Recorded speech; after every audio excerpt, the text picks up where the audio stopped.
Halo teman-teman, di video kali ini kita akan membahas mengenai istilah land reform, agrarian reform, dan reforma agraria. Nah, sebelum masuk ke penjelasan, saya ingin bertanya dulu nih. Pertanyaannya sederhana. Apa sih yang kalian pikirkan ketika mendengar tiga istilah ini? Mungkin banyak yang bingung ya. Sebetulnya ketiganya itu sama atau beda sih? Jawabannya adalah ketiganya berbeda. Apa tuh bedanya? Yuk, mari kita bahas satu persatu. Pertama, land reform. Mengutip dari Lipton, land reform adalah suatu hukum atau aturan yang tujuan utamanya untuk mengurangi kemiskinan dengan cara meningkatkan proporsi lahan pertanian yang dikontrol oleh petani miskin, sehingga nantinya pendapatan, power, dan status mereka juga dapat meningkat. Jadi jelas ya bahwa penekanannya adalah mengubah relasi kuasa yang sudah ada agar para petani miskin dapat mencapai kehidupan ekonomi, sosial, dan politik yang sehat. Ada tiga komponen perubahan yang disasar. Satu, redistribusi, yakni realokasi lahan untuk diberikan kepada petani miskin tanpa lahan, buruh tani, dan petani-petani baru, baik untuk keperluan perumahan maupun penggunaan produktif. Dua, restitusi, yakni mengembalikan kepemilikan tanah kepada mereka yang sempat tercerabut hak atas tanahnya. Tiga, reformasi kepemilikan atau tenurial, yaitu usaha untuk mengatasi insekuritas, tumpang tindih, dan sengketa hak atas tanah yang dihasilkan dari sistem pemerintahan sebelumnya. Kita lanjut ke istilah kedua, yaitu agrarian reform. Istilah ini dapat dimaknai sebagai serangkaian tujuan dan sarana yang saling terkait dengan multidisiplin yang jauh lebih luas. Tujuan utamanya adalah untuk mengatasi masalah ketidaksetaraan dalam struktur agraria. Maka, agrarian reform lebih mengarah pada strategi pengentasan kemiskinan di daerah rural yang kemudian diturunkan menjadi program-program di beberapa aspek.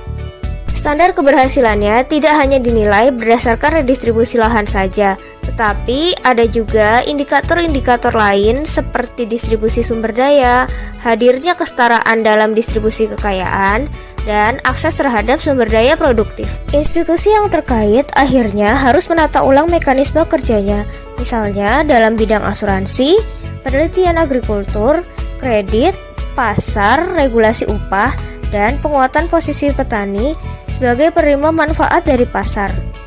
Seluruhnya tentunya di bawah kerangka rezim kebijakan ekonomi makro yang tepat.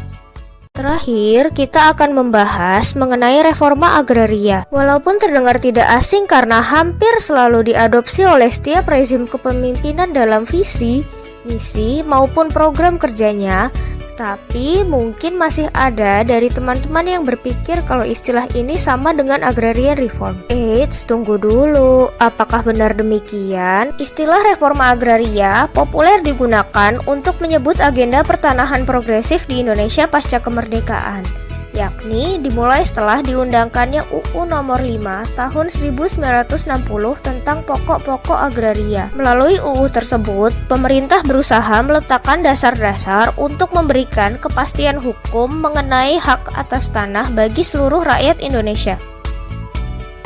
Fokus utama yang diatur adalah distribusi tanah. Kebijakannya antara lain pembatasan penguasaan tanah, kesetaraan kesempatan bagi setiap warga negara untuk memperoleh hak atas tanah, pengakuan hukum adat, dan pelarangan kepemilikan tanah bagi warga negara asing. Momentum awal pelaksanaan reforma agraria ditandai dengan program pendaftaran tanah berlandaskan PP Nomor 10 Tahun 1961. Dari paparan ini, maka sudah jelas bahwa reforma agraria di Indonesia lebih condong mengikuti konsep land reform daripada agrarian reform.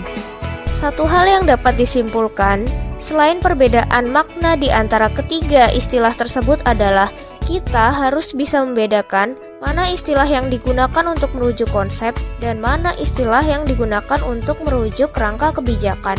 Dalam hal ini, land reform dan agrarian reform merujuk pada sebuah konsep atau teori. Sedangkan reforma agraria merujuk pada suatu kerangka kebijakan yang dalam implementasinya memiliki beberapa program turunan.